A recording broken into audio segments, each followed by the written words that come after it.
Mga kapatid, gutom ni Amor Vlog. So, good morning sa inyo guys, no? So, napakasamang balita guys. Dahil kasi nga, meron kaming patay ngayon. Dahil yung lola ko na 102 years old, siya'y kinuha na ni Lord, no?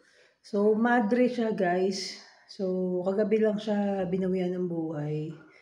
So, ganun. So, baka makipaglamay kami mamayang gabi bago ako umuwi ng Quezon sa Thursday. Kailangan makapunta kami doon.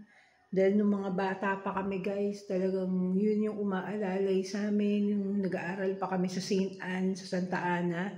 St. Anne Academy sa Santa Ana. So, siya yung laging tumitingin sa amin doon. Kasi principal siya guys. Principal siya noon. So, pinasusundo niya kami lagi pag recess namin. Doon niya kami pinapakain sa office.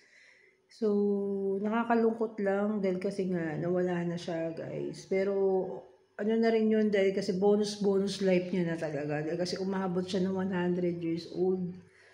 No? So, yun. So, mamayang gabi magkikita-kita kami ng mga kamag-anak namin sa side ng father side ko. So, kumpleto kami doon. Kailangan namin pumunta para, di ba? Ayun, ramay sa pagkawala ng aming lola. So, kamusta naman kayo guys? So, mamaya nga pala bibili ako sa kila Tesiong. Bibili ako yung tapa guys, yung tapa na kinakain natin noon. Mag-uwi kasi tayo dun sa Quezon guys, ng tapa. So, nagpa-ayos tayo ng hair, guys.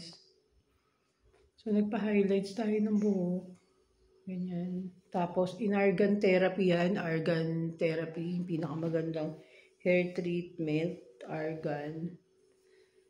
Tapos, bindage tong hair natin, guys. So, alagaan lang natin siya sa hair treatment kasi bindage yan. So, hindi ako nagpagupit ng buhok, guys.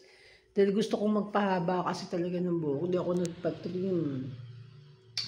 So, ngayon iniisip pa natin guys kung ano yung lutuin natin. Wala akong maisip na lulutuin. Baka maya-maya kasi yun nga, mamili nga ako. Tapos para mamayang gabi, guys,